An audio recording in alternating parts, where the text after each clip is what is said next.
to the very lucky circumstances of having a fantastic mother, but also having that connectivity and family life, I believe. But they are now being successful in their own right. Just 5 minutes ago, Buckingham Palace released a tragic announcement about Prince Andrew, one that many feared was coming, but few expected today. In a brief but emotional statement, the palace confirmed that the Duke of York will be permanently withdrawn from all royal duties and will receive continued support for his long-term well-being. For a family that thrives on silence and tradition, those words landed like thunder across Britain. Long-term well-being, a phrase that sounded polite, almost clinical, but in royal language, it carried a far heavier meaning, one that insiders quickly translated as a quiet acknowledgement of collapse. Behind the carefully measured compassion, there was an unmistakable truth. The monarchy had drawn a line, and this time, there would be no going back. Outside Clarence House, reporters huddled under umbrellas, cameras flashing through the drizzle. The palace gates gleamed in the wet light as journalists shouted questions that no one inside would answer. Across Windsor, at Royal Lodge,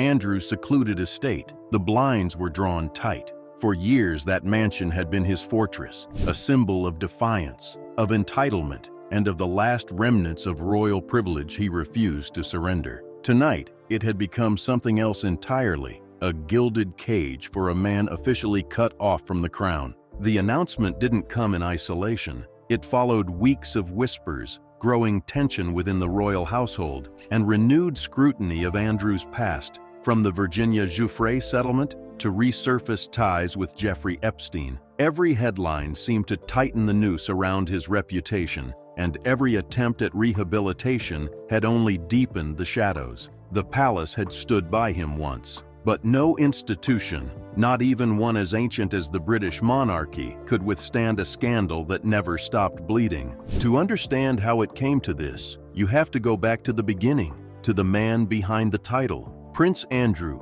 Duke of York, the Queen's favorite son, the charming, athletic prince who once embodied the monarchy's confidence and glamour. In the 1980s, he was the action man royal, the dashing helicopter pilot, the war hero of the Falklands, the eligible bachelor who danced with actresses and dated models. The tabloids adored him. The public saw him as proof that the monarchy could be modern, approachable, even fun. But behind the grins and medals was a streak of arrogance that would one day become his undoing. Those who served with him in the Royal Navy described a man with unshakable confidence, sometimes too unshakable. He was proud, impulsive, prone to seeing himself as immune from consequences. His mother, Queen Elizabeth II, adored him for that boldness. To her, he was her anchor of laughter, her light. But to palace staff, he was spoiled, even reckless. He was indulged, one former aide recalled. He never learned when to stop. As the years passed, that indulgence hardened into entitlement.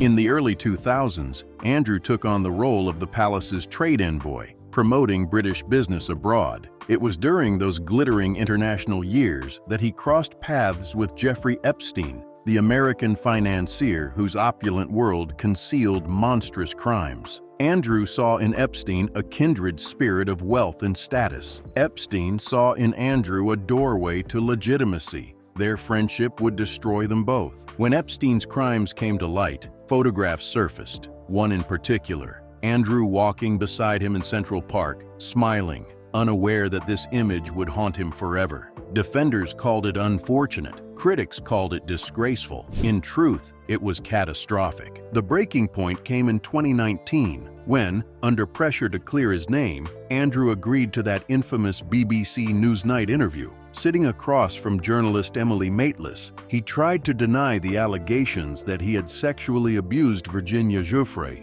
one of Epstein's victims. His defense was surreal. He claimed he couldn't have sweated during their alleged encounter because of a medical condition. He insisted he was at a Pizza Express in Woking that night. What was meant to exonerate him became a global spectacle of disbelief. Within hours, the interview was labeled one of the biggest public relations disasters in royal history. Within days, the palace suspended his public duties indefinitely. From that moment on, the Duke of York ceased to be a working royal in anything but name. When Queen Elizabeth passed in 2022, some thought her son, now King Charles III, might quietly restore his brother's dignity. But Charles had other plans. He was determined to modernize the monarchy, to slim it down, make it accountable, and free it from the scandals that had plagued it for decades. Andrew didn't fit that vision. Inside the palace, conversations about him grew colder, more procedural. Princess Anne,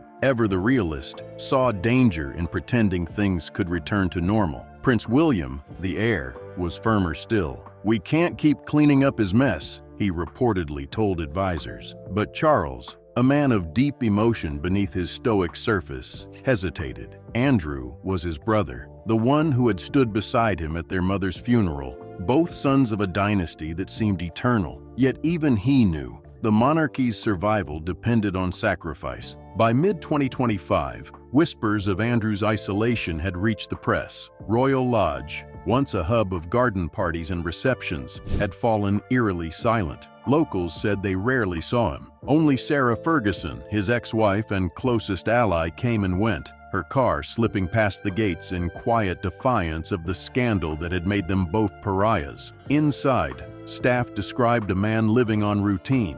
Breakfast at 8, walks through the gardens, afternoons spent rereading naval records and staring at medals that no longer shone with pride. In early September, a story broke that would ignite the fuse. A leaked letter allegedly written by Andrew to royal advisors. In it, he pleaded for limited reinstatement, perhaps as patron to a veterans charity. "I have paid the price," it read. "I wish only to serve." The palace never confirmed its authenticity, but they didn't deny it either. The damage was instant. "Prince Andrew begs to return to royal life. Palace says no," blared the headlines. Polls showed nearly 3/4 of Britons opposed his return. On talk shows, the tone turned brutal. "Forgiveness without accountability is just theater," one host said. Inside the family, tensions flared. Anne urged compassion.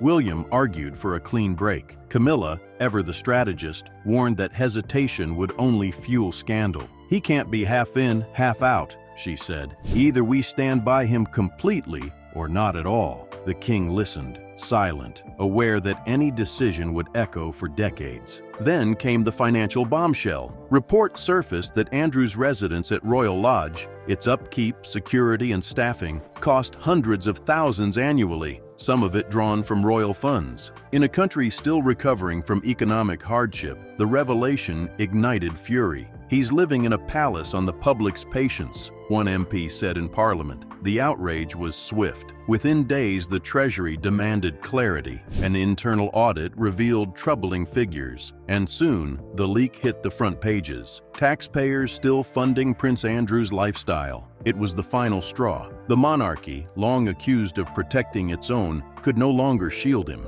Quietly, the machinery of removal began to turn. One morning in early October, a small private meeting was convened at Clarence House. Present were King Charles, Princess Anne, Queen Camilla, 2 senior advisors, and William joining via secure video link. The agenda: what to do about Andrew. The air was heavy with fatigue. Charles spoke first, his voice low but steady. "The public must see that we learn," he said. "We cannot repeat." Anne's jaw tightened. "He's broken," she said, "but he's still family. Handle this with dignity." Camilla nodded, though her eyes betrayed concern. William remained still on the screen, his expression unreadable. Options were discussed: allow him to fade quietly, relocate him abroad, or announce his complete withdrawal. Every scenario risked something. But one truth was clear: to preserve the monarchy's credibility, Andrew could not return to public life. Camilla's voice cut through the silence. "Then we make it final," she said, "but merciful." And so, the palace's communications team began drafting a statement. The first drafts were blunt, too blunt. Phrases like, "in light of ongoing controversy," were softened to, "in consideration of long-term well-being." The word removal became withdrawal. It was a masterclass in royal linguistics, where mercy and exile speak the same language. Before the statement was released, Anne insisted on visiting Andrew personally. One gray afternoon, she arrived unannounced at Royal Lodge. The house was quiet, the air heavy with the scent of rain and dust. Andrew met her in the study where portraits of naval victories hung like ghosts of his former life. She told him the truth, that the decision was made, that he would no longer represent the family publicly, that his residence would be reclassified as crown property. "This isn't punishment," she said gently. "It's preservation." He listened without protest. For a moment, he looked like a man who finally understood what had been taken and what had been inevitable all along. 3 days later, the announcement went out, barely 80 words, released at dawn. The Duke of York will permanently withdraw from public life and continue to receive support for his long-term well-being. In those lines, compassion masked finality. The reaction was immediate. Across the UK, televisions flickered with breaking banners. "A royal reckoning," said one anchor. Outside Buckingham Palace, crowds gathered in the rain. Some cheered, others simply stared. The BBC called it the quietest abdication in modern history. In America, morning shows treated it like the finale of a long-running drama. "The House of Windsor finally cuts loose the prince no one could save," one commentator said. In Canada, editorials praised Charles's courage. In Australia, a talk show host called it the monarchy's first moral reset. Inside the royal family, the emotional cost was deeper. William reportedly said it had to be done before leaving for Scotland. Anne retreated to her country estate, silent. Camilla instructed staff to keep communications minimal, let action speak. For Sarah Ferguson, the blow was devastating. Friends said she had only an hour's notice before the announcement went public. That evening, photographers caught her outside Royal Lodge, shielding her face with a scarf. "She feels they've abandoned him," one friend told the Telegraph. "She worries what this will do to him." Andrew himself remained unseen. Staff described him as pale, silent. He turned off the television but kept watching the images, his own face replayed across networks. Later that night, he reportedly called his brother. The conversation lasted less than 2 minutes. One aide overheard a single phrase, "I understand." By morning, the newspapers had already written the next chapter. "The Duke steps back forever," read the Times. "End of the Queen's favorite son," declared the Daily Mail. Even outlets long sympathetic to Andrew now spoke of the tragedy of entitlement. One columnist wrote, "He is not a villain. He is a cautionary tale. A man raised to believe rules did not apply, now learning that even royalty must face consequence." Outside Buckingham Palace, someone left a note taped to the gates. It read, "Every family has one." Below it, another message, "Fall from grace, not from blood." In Parliament, MPs demanded answers about security costs and allowances. The palace issued a short response. "All necessary arrangements will be handled privately." Behind closed doors, aides began the quiet process of transferring Royal Lodge's administration to the Crown Estate. Andrew would remain there temporarily, under conditions of limited access and reduced staff. It was exile under a polite name. Meanwhile, the public mood shifted from anger to reflection. For years, outrage had fueled the headlines. Now, pity began to seep through. On talk shows, the question was no longer, "How could he?" but "What happens to him now?" A veteran royal watcher told ITV, "He's already serving his sentence, life in silence." For King Charles, the ordeal left scars. Those close to him said he looked smaller, older in the days that followed. "He did what he had to," one aide confided, "but it broke something in him." Late one evening, he was seen walking alone through the gardens of Clarence House, whispering words to no one.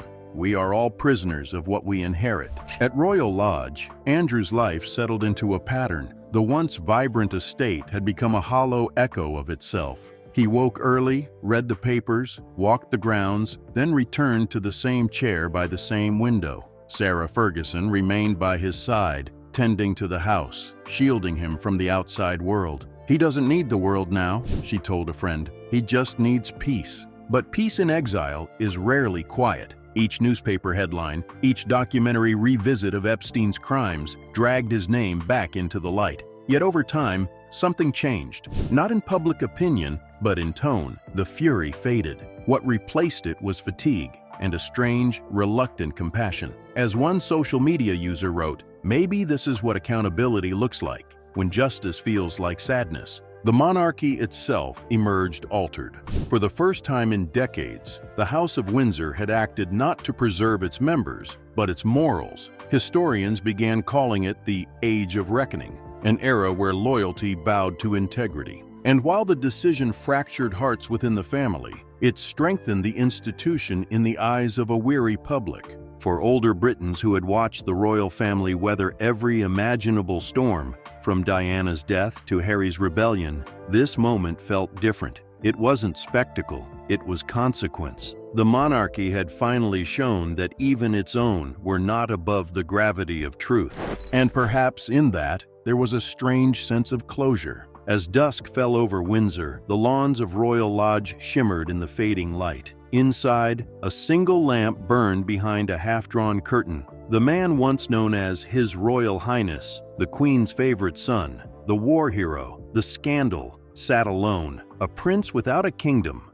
a title without a future. The echoes of laughter and ceremony had long gone. What remained was silence and perhaps reflection. Because in the end, this story isn't just about royalty, it's about humanity, about what happens when power shields us for so long that we forget what humility feels like. It's about how truth always finds its way through the cracks of privilege. The fall of Prince Andrew is not just a royal tragedy, it's a reminder that no matter how high you are born, the truth will find you. And when it does, titles fade, palaces grow cold, and all that remains is the person beneath the crown. Maybe redemption for Prince Andrew will never come. Maybe history will remember him as the cautionary tale of a dynasty that finally learned to say no. But somewhere behind those locked gates, in a house that once echoed with laughter, a man who once walked beside presidents and queens now sits quietly, tracing the ruins of his own name.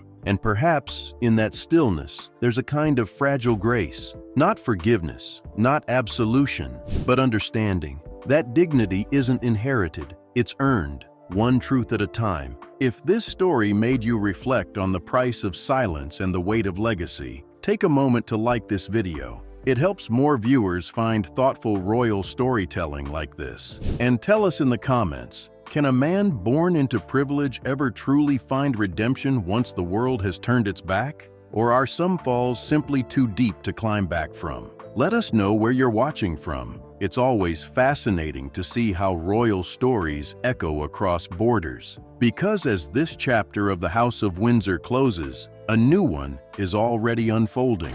And somewhere beyond the palace walls, another headline is waiting to remind us that even in the world's oldest monarchy, truth still has a way of demanding its crown. Weeks after the announcement, the ripples of Prince Andrew's final fall were still spreading quietly through Britain's consciousness. For most, it felt like an ending, but inside the royal family, it was only the beginning of a reckoning that would reshape their lives for years to come. King Charles, though outwardly calm, carried the weight of the decision heavily. In private moments, those close to him said he was more withdrawn, spending hours alone in the gardens of Balmoral or pacing the halls of Clarence House. "He doesn't sleep well," one confidant whispered. "It's not guilt, it's grief. He knows he had to do it, but it was his brother." Behind closed doors, the monarchy's image strategists were already working to secure the future. Every new appearance by the king or Prince William was carefully choreographed. School visits, environmental pledges, charity events, each meant to signal renewal and unity.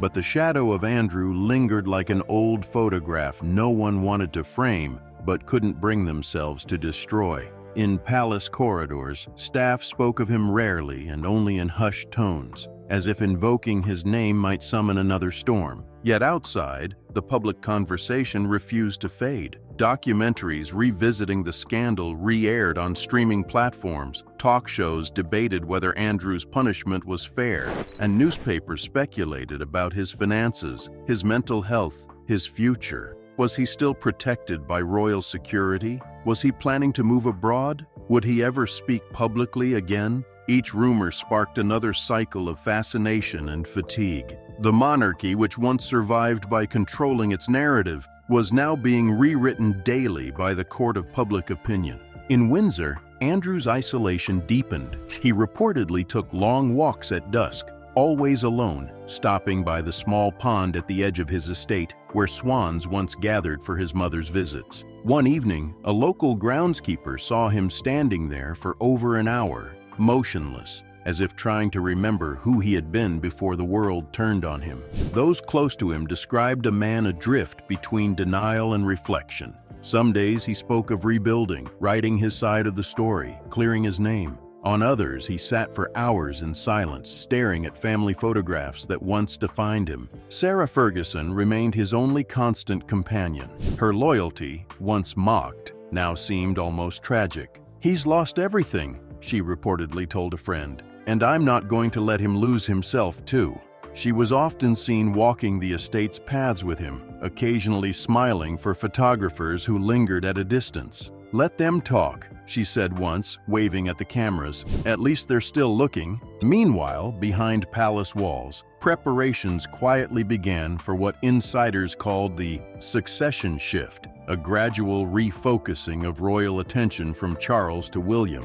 The king's health was fine, but his heart, as one advisor put it, was wounded by duty. The scandal had accelerated his understanding that the future of the monarchy lay not in the past's grandeur, but in transparency and reform. "The institution cannot afford sentiment," he reportedly told a close aide. "We've indulged too long. It's time to stand for something again." The younger generation, especially William and Catherine, embodied that shift. Their public appearances grew more confident, their messaging sharper, focusing on service, family, and accountability. When asked about the monarchy's internal tensions, William gave a rare but pointed response. "Family must forgive, but duty must endure." It was interpreted as both compassion and warning, a subtle statement that while personal wounds may heal, public responsibility remains uncompromising. Historians began to view Andrew's downfall as a cultural turning point.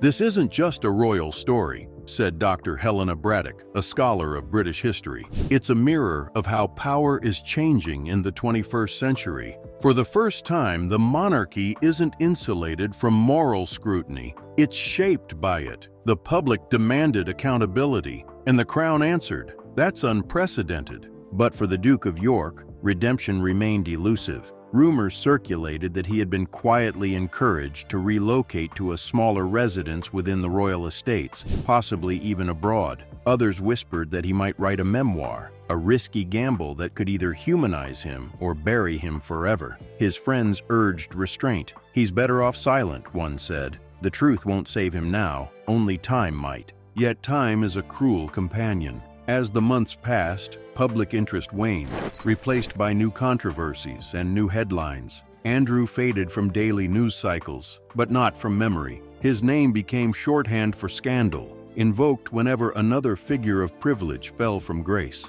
In classrooms, his story was dissected as a lesson in accountability. In pubs, it was a cautionary tale told with weary disbelief. Even a prince couldn't hide from it. And still, at Royal Lodge, the lights continued to burn at night. Sometimes neighbors reported hearing faint piano music drifting across the lawns, a tune from decades ago when Andrew was young and the world was his stage. Perhaps it was nostalgia, perhaps it was regret, or perhaps it was simply the sound of a man trying to find peace in the echo of his own silence. In the end, the story of Prince Andrew became more than a scandal. It became a symbol of the monarchy's uneasy evolution. The crown had chosen survival over sentiment, and in doing so, proved that even within its centuries-old walls, change was possible. But for Andrew himself, the cost was everything. His title, his reputation, his sense of belonging, all stripped away in the name of progress. And so, as autumn settled over Windsor and the leaves turned gold, one truth lingered like the final chord of a requiem. Redemption, like royalty, is not inherited. It must be earned, and for some, it may never come.